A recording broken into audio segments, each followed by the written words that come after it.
이스라엘의 절기 가운데 3대 절기가 있습니다. 6월절, 77절, 초막절을 3대 절기라고 하는데요. 6월절과 무교절은 함께 지키는 절기이고 77절은 맥추절이라고 부릅니다. 또 초막절은 또 수장절, 장막절 이런 이름으로 부르는데요. 출애굽기 23장 14절에 하나님께서 무엇을 명령하셨느냐면 너는 매년 3번 내게 절기를 지킬지니라. 3대 절기를 반드시 지켜야 한다. 이렇게 명령을 하셨습니다. 그러면서 23장 16절에 이렇게 말씀하시죠. 맥추절을 지키라. 이는 내가 수고하여 밭에 뿌린 것의 첫 열매를 거둠이니라. 맥추절의 가장 기본적인 의미는 첫 열매를 거두고 하나님께 드리는 감사절기라는 것입니다. 신명기 16장 9절 이하에서 맥추절에 대해서 이렇게 말씀하시는데요.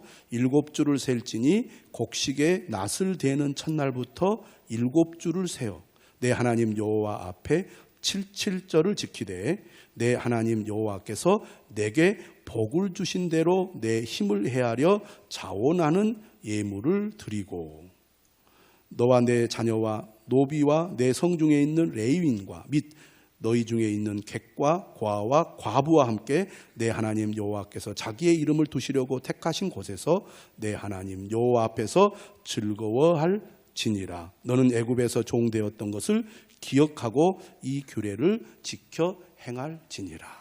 이렇게 말씀하셨습니다.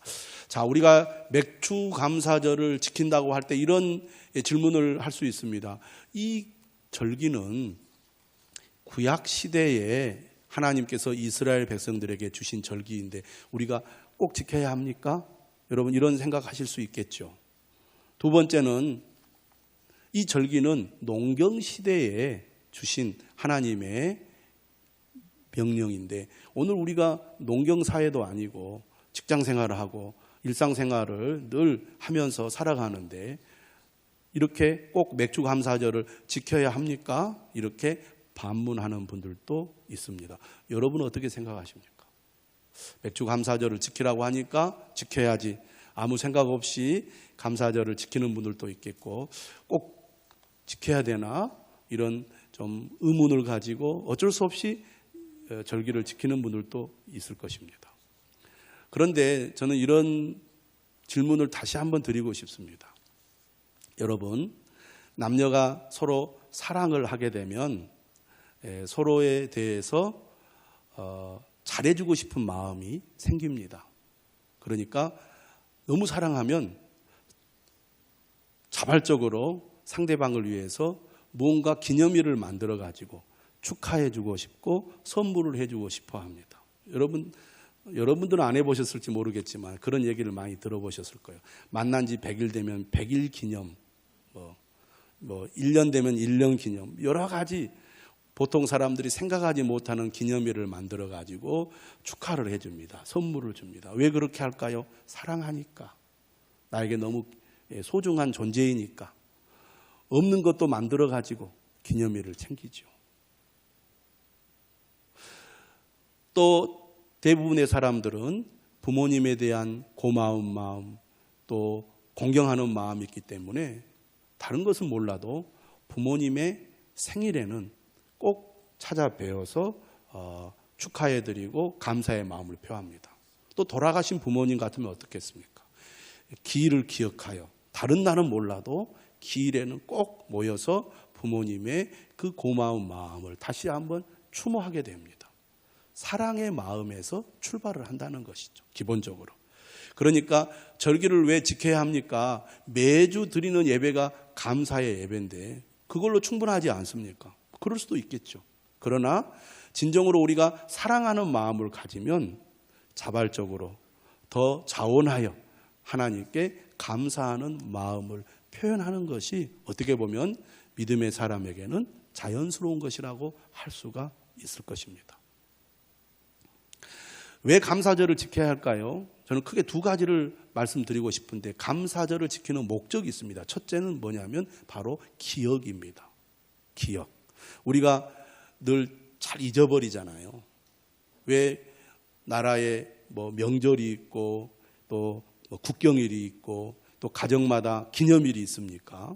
개인마다 그런 날짜를 우리가 소중하게 여깁니까? 잊어버리지 않기 위해서입니다. 다시 한번 우리가 생각해내고 그것의 소중함을 다시 한번 마음에 새기기 위해서 우리가 기념일이나 또 명절이나 또 국경일 같은 경우를 세우는 거죠. 절기도 마찬가지입니다. 감사절을 지키는 이유는 하나님의 은혜를 다시 한번 우리가 생각하고 기억하여 그 은혜를 잊어버리지 않기 위해서입니다. 모든 것이 하나님의 은혜이기 때문에 우리에게 감사하는 마음을 갖는다는 것은 매우 중요하다고 하겠습니다. 두 번째로 감사절을 지키는 목적이 어디에 있느냐면 결산입니다. 결산. 우리가 지난 반년 동안 하나님께서 우리에게 베풀어 주신 은혜를 생각해 보고 헤아려서 감사를 드리는 날이 감사절이거든요. 우리가 이렇게 생각할 수 있어요. 반년 동안 힘겹게 우리가 살아오면서 마음이 지치기도 하고 또 우리 마음에 늘 부정적인 비판적인 생각이 가득 차 있을 수 있습니다. 그러면서 우리가 이런 생각을 하죠. 하나님께서 정말 나를 사랑하시는 게 맞는가? 하나님께서 내게 뭘 해주셨는가? 별로 그런 마음이 들지 않을 수 있습니다. 왜? 지금 현재 내가 처한 지금 상황이 힘들고 어렵다 보면 하나님께서 반년 동안 내게 어떤 은혜를 베풀어 주셨는지를 잊어버리기가 쉽습니다. 그런데 우리가 결산을 해보잖아요. 결산을 해봐. 장사하는 사람이 하루를 결산하고 일주일을 결산하고 한 달을 결산해 보듯이 결산을 해보면 내가 그냥 느낌이나 감정으로 별로 감사할 것이 없어 라고 생각했던 사람도 결산을 해보면 감사할 것이 많이 있구나. 정말 내가 여기까지 지금까지 온 것 하나님께서 내게 베풀어 주신 은혜 덕분이구나라는 것을 우리가 알게 된다는 겁니다. 그런 의미에서 감사절을 지키는 것은 매우 중요하다. 이렇게 말씀을 드리고 싶습니다. 저는 여러분들이 오늘 예배를 드리면서 지난 반년 동안 여러분의 삶에 어떤 일이 있어 왔는지 또 그러한 어려움이나 삶의 여러 가지 사건들이나 문제 가운데 하나님께서 나를 어떻게 도우시고 인도해 주셨는지를 여러분 한번 결산해 보시기를 바랍니다. 그리고 진심으로 하나님 앞에 감사를 고백하는 오늘 하루가 될 수 있기를 주님의 이름으로 축원합니다. 여러분 얼마나 감사하고 있습니까? 제가 지난주 설교 중에 이런 말씀을 드렸습니다. 믿음의 사람들이 가지고 있는 가장 큰 특징이 뭐냐? 그것은 감사에 있다는 것입니다. 세상 사람들은 살아가면서 감사할 일이 별로 없고 감사를 잘 표현을 안 하는데 믿음의 사람들은 똑같은 환경과 처지 가운데서도 그렇지 않은 사람들보다 더 감사하며 산다는 것입니다. 여러분 무엇 때문에 우리는 감사할 수 있고 감사해야 됩니까? 예수 그리스도 십자가의 은혜로 죄인인 우리가 용서받고 구원받은 것이 감사의 가장 큰 제목이라고 하겠습니다. 죄사함 받고 구원받은 것만 생각해도 우리는 하나님 앞에 감사하지 않을 수 없다는 얘기입니다. 그런 우리를 자녀 삼아 주셨습니다. 그리고 하나님은 지금도 우리와 함께 하십니다. 우리를 사랑하시기 때문이죠. 뿐만 아니라 우리에게 영원한 생명을 주셨습니다. 그리고 우리에게 천국을 약속하시고 예비해 놓으셨습니다. 우리가 세상을 살아가다 보면 이런저런 많은 일들을 겪게 되고 우리의 뜻대로 되지 않은 일이 많이 있지만 그럼에도 불구하고 하나님이 우리와 함께 하십니다. 끝까지 함께 하십니다. 영원히 우리와 함께 하십니다. 그걸 생각하면 얼마나 마음이 든든하고 감사합니까? 그러니까 감사할 수 있다 그 말입니다. 사도 바울은 누구보다 주님을 섬기면서 고난을 많이 겪은 사람입니다. 그런데 우리가 바울 서신을 읽어보면 바울은 항상 그의 입에서 감사가 떠나질 않았어요. 하나님은 어떤 분이신가? 고난 중에도 우리와 함께 하십니다. 고난 가운데서 우리를 위로하십니다. 고난 가운데서 우리를 도우시는 분이에요. 그 은혜를 아는 사람들은 고난 가운데서도 감사한다 그 말입니다. 하나님은 우리가 감사하며 살기를 원하시죠. 어떻게 우리가 감사하며 살기를 원하십니까? 바로 예배를 통해서입니다. 예배는 바로 찬양이고 감사죠. 예배 자체가 감사예요. 그래서 늘 우리가 주님 앞에 나올 때마다 감사합니다라고 고백하며 하나님 앞에 예배를 드리는 것이죠. 감사의 마음을 갖게 되면 세상을 바라보는 관점이 달라지고 사람을 바라보는 관점이 달라집니다. 여러분, 우리의 환경과 형편이 똑같다 할지라도 감사의 마음이 우리 안에 딱 자리를 잡고 있으면 사람을 바라보는 눈이 다르고 세상을 바라보는 눈이 달라요. 삶의 불평과 원망이 가득 차 있고 늘 낙심과 절망 가운데 살아가는 사람이 은혜를 받고 믿음이 들어가서 그 마음에 감사가 생기면 환경이 달라지지 않았는데도 사람이 예뻐 보이고 아름다워 보입니다. 세상이 아름다워 보이는 거예요. 그리고 정말 모든 것이 하나님의 은혜입니다라고 감사하게 돼요. 여러분, 우리가 한평생 살아가는 겁니다. 2번 사는 게 아니죠. 우리의 인생은 다시 돌아오지 않습니다. 지금의 때는 다시 돌아오지 않아요. 다시 지울 수 없고 다시 시작할 수가 없어요. 우리는 날마다 하루하루 살아가는 겁니다. 그런데 이왕 우리가 한평생 살아가는데 오늘 하루를 우리가 감사하는 마음으로 살아가는 것이 좋지 않겠습니까? 마음이 즐겁고 행복하고 평안한 게 좋잖아요. 감사는요, 우리 마음의 불안, 염려, 두려움, 걱정, 심지어 우울한 마음을 몰아내는 약과 같아요. 우리가 두통이 심하면 약을 먹잖아요. 그러면 두통이 사르르 사라지면서 머리가 맑아집니다. 감사가 바로 그와 같은 거예요. 그래서 여러분, 힘들고 어려울수록 하나님 감사합니다. 하나님 감사합니다. 하나님 감사합니다. 그렇게 우리가 외치고 고백하고 계속 감사를 이렇게 아뢰면 나도 모르는 사이에 마음의 불안, 우울함이 사라지면서 평안이 우리를 탁 이렇게 자리를 잡아서 우리를 지켜주게 됩니다. 여러분, 믿음이 성장할수록 감사가 더욱 커지게 되는 거죠. 감사의 크기가 곧 믿음의 크기입니다. 저는 여러분들이 큰 믿음을 가질 수 있기를 주님의 이름으로 축원합니다. 감사가 삶의 능력이요, 행복의 비결이에요. 그런데 여러분, 이렇게 말하시는 분들이 있습니다. 아이고, 감사가 안 나와요. 감사를 하려고 해도 입에서 감사가 나오지 않고 마음에서 감사가 나오질 않아요. 왜 그럴까요? 은혜가 사라져버렸기 때문입니다. 감사가 회복되려면 은혜가 회복돼야 돼요. 그래서 하나님의 은혜를 구해야 됩니다. 은혜가 메말라 버리면 감사도 메마르게 되어 있어요. 그러면 모든 일이 짜증이 나고 힘이 들지요. 은혜가 회복이 되어야 감사가 회복이 됩니다. 그래서 여러분, 하나님의 은혜를 구하셔야 돼요. 하나님, 내가 은혜를 받기를 원합니다. 오늘도 내게 은혜를 내려 주시옵소서. 그러면 내 마음속에서 감사가 살아나기 시작할 줄로 믿습니다. 어떤 사람들이 이렇게 말합니다. 감사할 것이 있어야 감사하지요. 너무나 내 삶이 힘들고 어려운데 어떻게 감사할 수 있습니까? 오늘 본문은 그에 대한 매우 귀한 교훈을 줍니다. 오늘 본문 2절에 이렇게 얘기를 해요. 내 형제들아, 너희가 여러 가지 시험을 당하거든 온전히 기쁘게 여기라. 말이 되는 소리입니까? 여러분, 사람의 감정은 매우 자연스러운 겁니다. 기쁘면 기뻐해요. 슬프면 슬퍼합니다. 여러분, 내 삶에 갑자기 좋은 일이 생겼어요.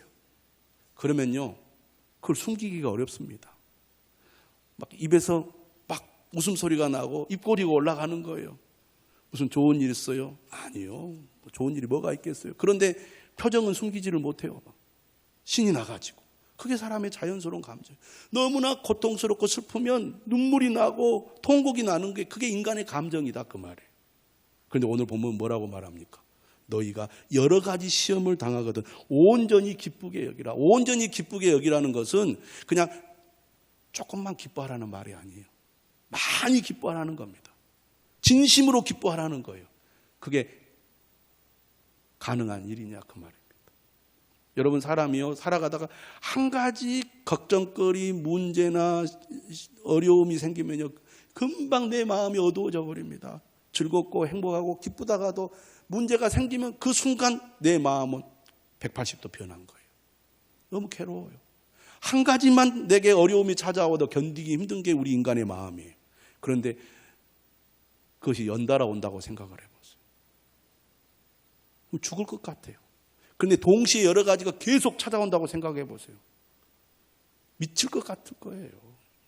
그런데 너희가 여러 가지 시험을 당하거든 온전히 기쁘게 여기라. 오늘 우리 맥주 감사절 식으로 표현하면 진심으로 감사하라는 겁니다. 가능하겠냐 그 말이에요. 있을 수 있는 일이냐 그 말입니다. 인간의 감정은 자연스러운 건데 어떻게 우리가 온전히 기쁘게 여기고 어떻게 진심으로 감사할 수 있겠느냐 그 말입니다. 그런데 여러분, 주님이 우리에게 어떤 말씀을 할 때 할 수 없는 것을 하라고 우리에게 요구하실까요? 그런 분이 아니시잖아요. 그런데 오늘 말씀을 다시 한번 들여다보십시오. 이렇게 얘기합니다. 온전히 기쁘게 여기라. 이 말은 무슨 말이냐면 감사와 기쁨을 선택하라는 거예요. 인간의 강점이 어디에 있습니까? 다른 동물과 다른 강점이 어디에 있습니까? 감정을 조절하는 능력을 인간은 갖고 있다는 거예요. 인간의 위대함이 바로 거기에 있는 겁니다. 감정은 자연스러운 거지만 이 자연스러운 감정을 그대로 발산하면 인간의 삶은 결코 위대해질 수 없습니다. 중요한 것은 그러한 감정을 조절하는 능력을 인간이 갖고 있다는 거예요.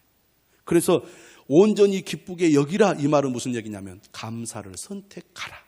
기쁨을 선택하라는 겁니다. 어떻게 선택할 수 있을까요? 이렇게 생각을 할 수 있는데 오늘 온전히 기쁘게 여기라는 것은 의지적인 선택을 우리에게 말하는 거거든요. 다시 말하면 이런 겁니다. 곰곰이 생각해 봐라. 따져봐라. 그러면 여러 가지 시험을 당하는 것이 온전히 기쁘게 여길 수 있는 일이라는 것을 네가 알게 될 거다. 그런 얘기입니다. 그러면 이렇게 우리가 질문을 할 수 있습니다. 어떻게 여러 가지 시험을 당하면서도 온전히 기쁘게 여길 수 있을까요? 못할 것 같은데요. 그런데 오늘 본문은 이렇게 우리에게 얘기합니다. 시험의 유익이 무엇인지를 생각해 보라는 거예요. 시험의 유익이 무엇인지 알게 된다면 당신은 여러 가지 시험을 당함에도 온전히 기쁘게 여길 수 있을 것입니다. 라는 게 오늘 본문의 대답입니다. 시험의 유익이 무엇입니까? 오늘 본문 이렇게 말합니다. 믿음의 시련이 인내를 만들어낸다는 겁니다. 따라서 합시다. 믿음의 시련이 인내를 만들어낸다. 여러분, 우리가 인생을 성공적으로 잘 살아가기 위해서 반드시 갖추어야 될 성품과 덕목이 있는데 그 중에 하나가 뭐냐면 바로 인내입니다. 우리 인생의 대부분의 모든 것들은 다 인내에 따라 결과가 달라진다는 거예요. 가정생활, 인내가 정말 중요합니다. 직장생활 끝까지 잘하기 원하십니까? 인내가 얼마나 중요한지 몰라요. 사업에 여러분 성공자가 되기를 원하십니까? 인내가 필요해요. 인간관계 마찬가지입니다. 신앙생활 마찬가지예요. 내 삶의 모든 분야에 반드시 적용되어야 할 요소가 인내입니다. 잘생기고 똑똑하고 공부 잘하고 재능이 많은데 인내력이 부족하여 인생을 망치는 사람들이 얼마나 많은지 모릅니다. 여러분, 이 인내의 능력은 공부를 열심히 한다고 배울 수 있는 게 아니에요. 책상에 앉아서 책을 아무리 많이 읽어보십시오. 인내력이, 인내심이 개발이 되고 그게 갖춰지는지 안 됩니다. 그러면 돈이 많이 있다고 인내심을 살 수 있습니까? 그것도 아니에요. 인내는 시험을 당할 때 만들어지는 겁니다. 다시 말하면 실전 훈련을 통해서 개발되고 강해지고 완성되는 게 인내라는 거예요. 여러분, 우리가 살아가면서 인내력만 우리에게 제대로 있어도 그 사람의 인생은 반드시 잘 됩니다. 근데 우리가 아무리 많은 능력과 조건을 가지고 있어도 인내력이 없잖아요. 그러면 결정적인 순간에 무너집니다. 사람이 성공하다가 무너지는 거예요. 어느 시점에서 무너지느냐를 보면 그 사람의 인내력의 수준을 알 수가 있어요. 인내력이 바닥에 있는 사람은 작은 어려움에도 넘어지고요. 인내력의 수준이 중간에 있는 사람들은 그 중간만큼은 잘 참아내고 견뎌내요. 그런데 그 이상이 되면 다 넘어집니다. 그래서 성공한 사람이 결정적인 순간에 넘어지고 무너지잖아요. 왜? 인내력의 수준이 거기까지이기 때문입니다. 끝까지 잘 참아 견뎌낼 수 있는 사람, 그런 사람은 정말 위대한 사람인데 그거는 학습을 통해서 돈으로 얻을 수 없는 것이다. 여러 가지 시험을 당할 때 그것을 잘 참고 견뎌낸 결과 얻을 수 있는 값진 선물이라는 거예요. 그래서 얼마나 오랫동안 우리가 시험을 잘 견뎌내느냐, 또 얼마나 강하고 세게 시험을 잘 견뎌내고 이겨내느냐에 따라서 우리의 인내력의 열매가 다르다는 거예요. 마시멜로 이야기 다 알잖아요. 어린 자녀들에게 놔두고 15분인가 10분만 참아라. 그러면 2개를 줄 것이다. 어느 정도 사람은 타고난 그런 능력이 있는 것 같아요. 그래서 어떤 아이들은 못 참고 먹어버리고 어떤 아이들은 15분을 참아서 2개를 얻어낸 사람이에요. 그 아이들을 추적해봤더니 그렇게 잘 참는 애들이 성공하더라는 거예요. 어떻게 보면은 그런 생각을 갖고 있는 아이고 그런 게 타고난 자질일 수도 있는데, 진짜 제대로 된 인내심은 이게 학습을 통해서 타고난 재능 가지고 되는 게 아니라 심한 고난과 시련과 시험을 견뎌냄으로 얻게 되는 것이라는 겁니다. 자, 이렇게 우리가 여러 가지 시험이 너무너무나 고통스럽고 힘들지만 그것의 유익이 너무나 분명하고 크다는 것을 알면 우리가 어떤 생각을 할 수 있어요? 내가 지금 힘들지만 나중을 생각하면 이것이 내게 반드시 유익이 되기 때문에 내가 이거를 감사하는 마음으로 내가 견뎌내야지. 이렇게 우리가 선택할 수 있다는 얘기입니다. 여러분, 올림픽이 곧 이제 시작이 됩니다. 지금 태릉 선수촌에 우리나라 국가대표팀들이 얼마나 힘들게 운동을 합니까? 여러분, 우리가 상상할 수 없는 훈련을 해요. 그렇게 훈련을 하는 목적이 어디에 있습니까? 내가 정말 죽을 것 같은 한계를 넘어서는 그 고통을 이겨내며 훈련을 하는 목적은 나중에 올림픽에 참여해서 메달을 딸 수 있다는 그런 기대가 있기 때문입니다. 또 대부분 그런 메달을 딴 선수들의 이야기를 들어보면 고통스러운 훈련을 끝까지 참아낸 거예요. 그러니까 몸은 힘들어도 마음은 그래, 내가 이 순간을 잘 견디고 이겨내면 반드시 좋은 결과가 있을 거야. 이런 생각이 그로 하여금 계속 훈련에 임하게 하는 거 아니겠습니까? 그러라 그 말입니다. 오늘 본문은 말합니다. 인내를 온전히 이루라. 인내를 온전히 이루라는 것은 무엇을 말합니까? 우리로 하여금 성숙한 사람, 성숙한 인격, 성숙한 성품의 사람이 되라는 것입니다. 다시 말하면 큰 그릇이 되라는 거죠. 인내를 온전히 이룰 때 우리는 큰 그릇의 사람이 될 수 있다는 얘기입니다.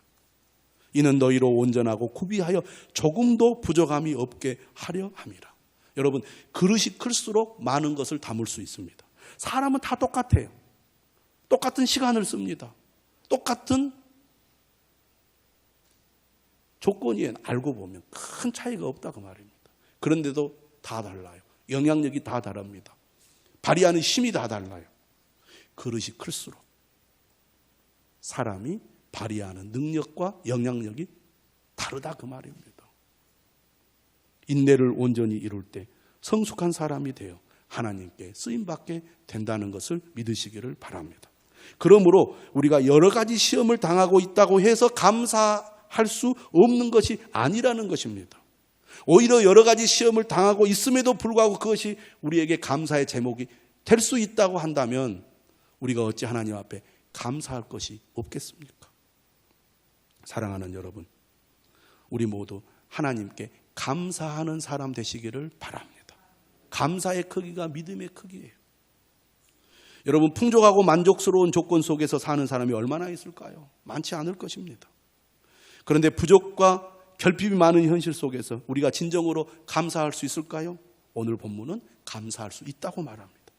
왜? 부족과 결핍 때문에 우리는 하나님을 찾게 되기 때문에 그렇습니다.